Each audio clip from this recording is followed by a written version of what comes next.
Bismillahirrahmanirrahim. Assalamualaikum warahmatullahi wabarakatuh. Waalaikumsalam warahmatullahi wabarakatuh. Bismillahirrahmanirrahim. Innal hamdalillah nahmaduhu wa nasta'inuhu wa nastahdihi wa nastarshiduhu wa natubu ilaih. Wa na'udzu billahi min syururi anfusina wa min sayyiati a'malina. Faman yahdihillahu fala mudilla lahu wa man yudlil fala hadiya lahu. Wassalatu wassalamu ala Rasulillah Sayyidina Muhammad ibn Abdullah wa ala alihi wa sahbihi wa man wala, amma ba'd.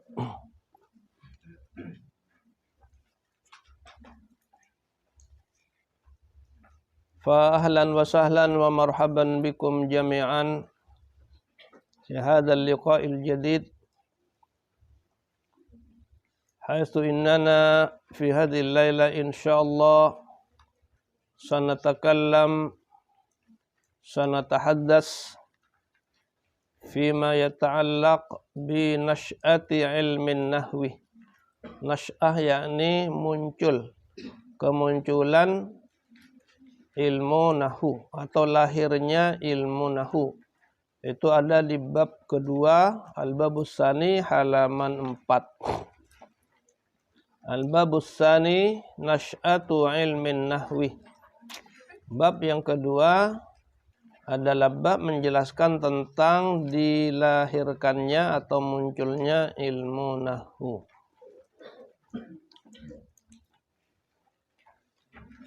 Dalam hal ini kita akan menjawab 3 pertanyaan di paragraf nomor 1 itu. Di situ ada pertanyaan nomor 1, limadza wudi'an nahwu? Limadza wudi'an nahwu? Mengapa ilmu nahwu ditetapkan? Wudi artinya ditetapkan. Mengapa nahwu itu ditetapkan? Apa yang menjadi latar belakang? Apa yang menjadi faktor di mana nahwu itu ditetapkan? Mengapa apa sebabnya nahwu itu ditetapkan? Kemudian pertanyaan kedua, hal kana nahwu ma'rufan fil jahiliyati? Apakah ilmu nahwu itu atau nahwu itu sudah dikenal pada masa jahiliyah? Apakah bangsa Arab sebelum datangnya Islam sudah mengenal ilmu nahwu? Kemudian wa fi ahdir Rasul sallallahu alaihi wasallam, dan setelah Nabi diutus, apakah bangsa Arab sudah mengenal ilmu nahwu? Jadi di era sebelumnya apakah nahwu sudah dikenal oleh bangsa Arab? Dan di era berikutnya di masa Nabi, apakah di masa itu nahwu sudah dikenal juga? Itu pertanyaan kedua. Kemudian pertanyaan ketiga, ma hiya madzahiru intisyaril lahni? Apa saja bentuk-bentuk, madzahir artinya bentuk. Apa saja bentuk-bentuk intisyaril lahni, tersebarnya kesalahan. Lahnun itu kesalahan. Tapi kesalahan dalam hal tata bahasa. Kesalahan dalam hal grammar. Namanya lahnun. Apakah tersebarnya lahnun, kesalahan dalam hal tata bahasa? Apa bentuk-bentuk? Apa bentuk-bentuk tersebarnya kesalahan di bidang tata bahasa, di bidang nahwu? Allati ja'alat al-ghayyurin, yang menjadikan para orang-orang yang peduli. Ghayyurin ini orang-orang yang peduli, orang-orang yang mempunyai kepedulian ala dinihim, terhadap agama mereka. Yushammiruna an sa'idil jiddi, mereka menyingsingkan lengan baju. Yushammiruna an sa'idil jiddi, mereka menyingsingkan lengan baju, artinya mereka berusaha dengan sekuat tenaga mereka, itu maksudnya.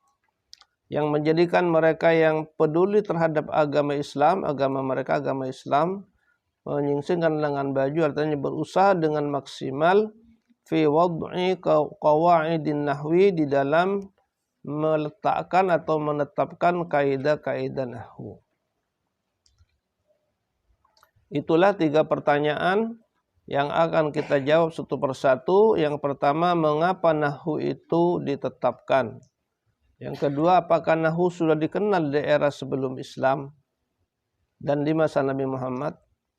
Yang ketiga, apa saja bentuk-bentuk tersebarnya kesalahan tata bahasa yang membuat orang-orang yang peduli akhirnya berusaha dengan sekuat tenaga untuk menetapkan kaidah-kaidah nahwu. Mari kita mulai dari pertanyaan yang pertama. Kita menjawab pertanyaan yang pertama, mengapa nahwu ditetapkan? Maka di sini lihat di situ di baris berikutnya, wa yumkinu talkhisul ijabati 'ala as-su'alil awwal fi nuqtataini. Wa yumkinu talkhisul ijabati, bisa saja kita merangkum. Talkhis artinya merangkum. Bisa saja kita merangkum jawaban. Artinya menjawab dengan jawaban yang simpel, gitu maksudnya. Ala soalil awal, dari soal yang pertama, yaitu mengapa nahwu itu ditetapkan. Fi nuqtata ini kita rangkum dalam 2 poin. Al-ula, adapun poin yang pertama sebagai jawaban dari pertanyaan tadi, mengapa nahwu ditetapkan?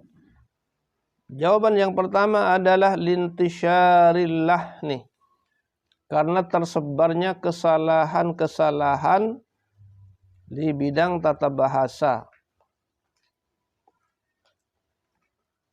Jadi kesalahan dalam hal tata bahasa itu menjadi merajalela pada masa itu. Merajalela di kalangan bangsa Arab. Mengapa kok terjadi kesalahan itu sangat sangat menyebar. Intisyar itu artinya betul-betul menyebar. Kesalahan di bidang tata bahasa, di bidang nahwu itu. Itu ada beberapa hal, di antara faktor yang menjadi penyebab tersebarnya kesalahan itu adanya percampur bauran antara bangsa Arab dengan non-Arab pada masa itu ya. Jadi ada istilah ikhtilat. Ikhtilat itu bercampur baur antara bangsa Arab dengan bangsa Ajami, bangsa non-Arab, utamanya bangsa Persia.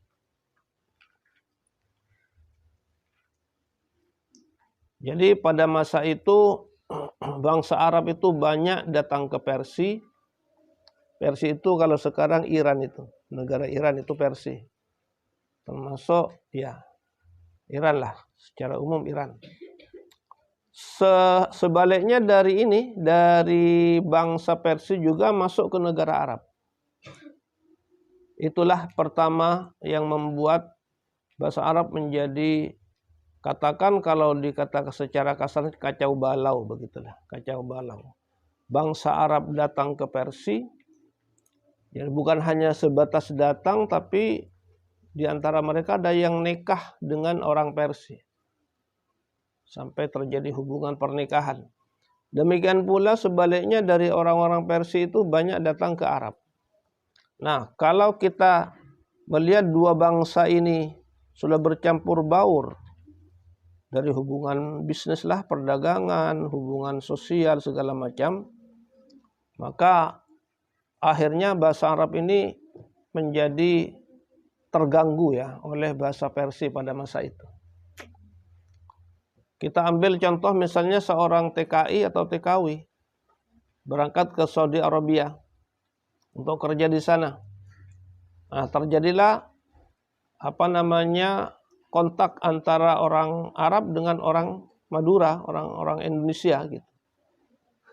Maka akhirnya bahasa Arabnya orang Arab ini nanti jadinya menjadi terganggu oleh kedatangan seorang TKI, seorang TKW yang bahasa Arabnya masih terbatas sekali. Dia belajar di PT di Jakarta selama 4 bulan, kemampuan berbahasa Arabnya masih terbatas, terus datang ke Saudi Arabia, lantas berkomunikasi dengan orang Arab. Maka bahasanya orang Arab ini nanti akan banyak terganggu ya oleh bahasanya TKI ini. Nah, si TKI kalau bicara bahasa Arab walaupun salah, ya dimaafkan karena ini orang baru. Nah, akhirnya majikannya ini bahasanya ikut salah juga nih. Jadi sisi negatif kalau ada dua bangsa bercampur baur, maka akhirnya nanti bahasa mereka itu akan terganggu begitu. Jadi itu faktor pertama pada masa itu mengapa terjadi banyak kesalahan di kalangan bangsa Arab. Itu diantaranya adanya pencampur bauran antara bangsa Persia dengan bangsa Arab. Jadi jawaban pertama adalah lintisyaril lahni, tersebarnya merajalelanya kesalahan di bidang tata bahasa. Itu pertama yang membuat ulama-ulama kita terpanggil untuk membuat ilmu, katakan begitu, mencipta ilmu yang ilmu itu nanti berfungsi membentengi bahasa Arab dari kesalahan.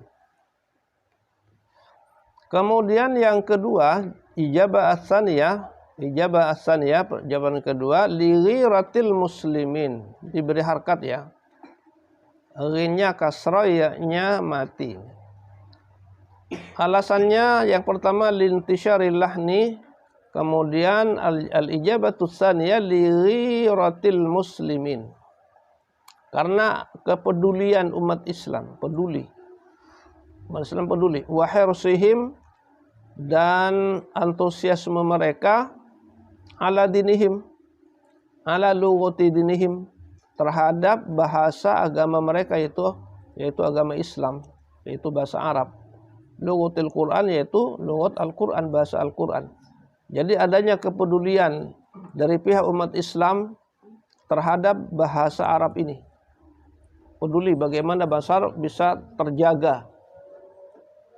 Jadi ada usaha, ada upaya maksimal umat Islam untuk membuat sebuah ilmu yang ilmu itu nanti akan menjadi benteng terhadap kelestarian bahasa Arab. Artinya menjadi apa istilahnya ya, menjadi penjagalah terhadap bahasa Arab. Terus fungsi kedua, ilmu itu nanti di era-era berikutnya akan menjadi akan membuka peluang terhadap orang-orang non-Arab seperti kita ini untuk belajar bahasa Arab. Jadi ilmu ini menjadi sangat besar manfaatnya. Yang pertama membentengi bahasa Arab dari kepunahan, kan katakan begitu, dari kepunahan. Terus yang kedua, orang-orang non-Arab seperti kita bisa berkesempatan melalui ilmu ini untuk bisa belajar bahasa Arab. Nah, ini buktinya. Begitu tercipta ilmu nahwu itu di mana-mana di Indonesia terutama, alhamdulillah kita bisa belajar bahasa Arab walaupun kita tidak datang ke negara Arab. Itulah dua jawaban dari sebuah pertanyaan mengapa nahwu itu ditetapkan. Jadi pertama, karena adanya kesalahan yang sudah menyebar, bahkan kalau bisa saya katakan merajalela ya, di kalangan orang Arab sendiri. Karena orang Arab sudah banyak datang ke Persia, orang Persia banyak datang ke Arab, terjadilah pencampur bauran dua bangsa itu. Akhirnya yang seharusnya di rafa, di majrur, yang seharusnya di mansub, di marfu dan seterusnya. Dunia kacau balau bahasa Arab. Dari situlah akhirnya umat Islam mempunyai inisiatif untuk membuat sebuah ilmu, yang ilmu itu nanti akhirnya menjadi memberikan peluang kepada kita yang bukan Arab untuk belajar bahasa Arab melalui ilmu tersebut. Terus yang kedua, ilmu ini bisa membentengi bahasa Arab dari kepunahan, dari kesalahan, dari kepunahan. Itulah jawaban dari pertanyaan limadza wudi'an nahwu.